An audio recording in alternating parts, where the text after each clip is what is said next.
Ikalimang kabanata. Ang piging ni Belshazzar. Noong si Belshazzar ang hari ng Babylonia, naghanda siya ng malaking piging para sa kanyang 1,000 marangal na mga bisita. Habang nagiinuman sila, ipinakuha ni Belshazzar ang mga tasang ginto at pilak na kinuha ng ama niyang si Nebuchadnezzar sa templo ng Diyos sa Jerusalem.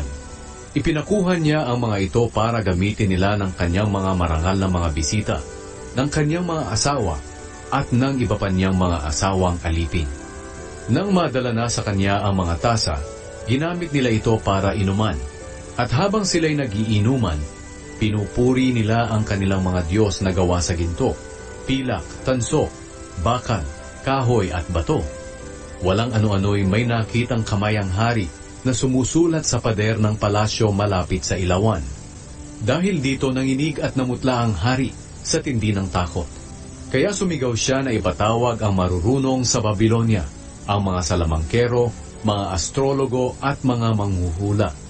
Nang dumating sila, sinabi niya sa kanila, "Ang sinumang makabasa ng nakasulat na iyan at makapagpaliwanag ng kahulugan, ay bibihisan ko ng maharlikang damit at pasusuotan ko ng gintong kwintas, at siya'y magiging pangatlong pinakamataas na pinuno sa aking kaharian." Lumapit ang mga marurunong upang basahin ang nakasulat sa pader. Pero hindi nila kayang basahin o maipaliwanag sa hari ang kahulugan nito. Kaya lalong natakot at namutla si Haring Belshazzar. Litong-lito naman ang isip ng kanyang marangal na mga bisita. Nang marinig ng reyna ang kanilang pagkakagulo, lumapit siya sa kanila at sinabi, "Mabuhay ang mahal na hari.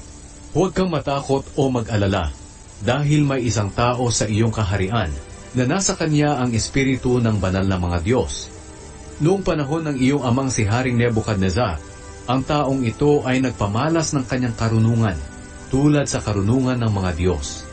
Ginawa siya ng iyong ama na pinuno ng mga salamangkero, engkantador, manghuhula at mga astrologo. Siya ay si Daniel na pinangalanan ng hari na Belteshazzar. May pambihira siyang kakayahan at karunungan. Marunong siyang magbigay kahulugan sa mga panaginip, magpaliwanag ng mga bugtong, at lumutas ng mahihirap na mga problema. Kaya ipatawag mo siya, at ipapaliwanag niya ang kahulugan ng nakasulat na iyon sa pader. Kaya ipinatawag si Daniel, at nang siya'y dumating, sinabi sa kanya ng hari, "Ikaw pala si Daniel na isa sa mga bihag na Hudyo, na dinala rito ng aking ama mula sa Huda.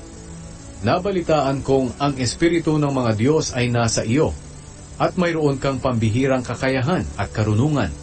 Ipinatawag ko na ang marurunong, pati na ang mga engkantador, para ipabasa at ipaliwanag ang kahulugan ng nakasulat na iyon sa pader, pero hindi nila ito nagawa. Nabalitaan kong marunong kang magpaliwanag ng kahulugan ng mga pangyayari, at kaya mo ring lutasin ang mabibigat na mga problema. Kung mababasa mo at maipapaliwanag ang kahulugan ng nakasulat na iyan, pabibihisan kita ng maharlikang damit at pasusuotan ng gintong kwintas. At gagawin kitang pangatlong pinakamataas na pinuno sa aking kaharian."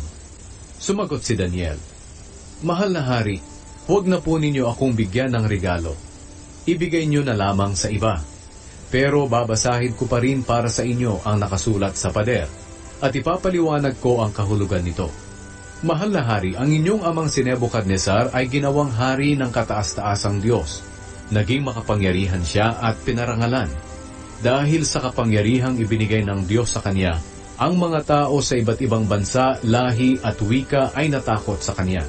Nagagawa niyang patayin ang sinumang gusto niyang patayin, at nagagawa rin niyang huwag patayin ang gusto niyang huwag patayin. Itinataas niya sa tungkulin ang gusto niyang itaas, at ibinababa niya sa tungkulin ang gusto niyang ibaba.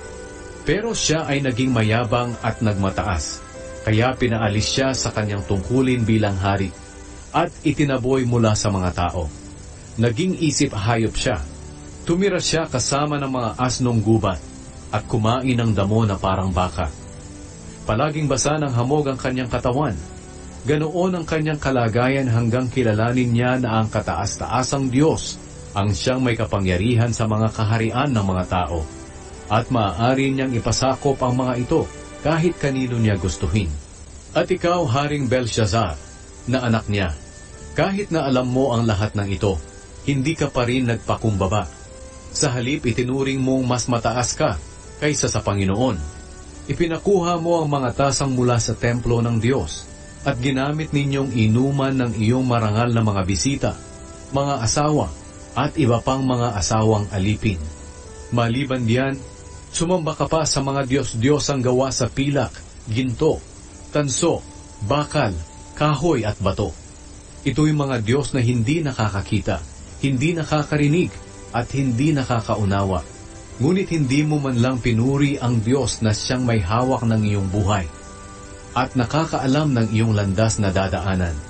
Kaya ipinadala niya ang kamay na iyon para isulat ang mga katagang ito. Mene, Mene, Tekel, Parsin. Ang ibig sabihin nito, ang Mene ay nangangahulugan na bilang na ng Diyos ang natitirang araw ng paghahari mo, dahil wawakasan na niya ito. Ang Tekel ay nangangahulugan na tinimbang ka ng Diyos at napatunayang ikaw ay nagkulang. Ang Parsin ay nangangahulugan na ang kaharian mo'y mahahati at ibibigay sa Media at Persya. Pagkatapos magsalita ni Daniel, iniutos ni Haring Belshazzar na bihisan si Daniel ng maharlikang damit at suotan ng gintong kwintas. At ipinahayag ng hari na siya ay magiging pangatlong pinakamataas na pinuno sa kaharian ng Babylonia.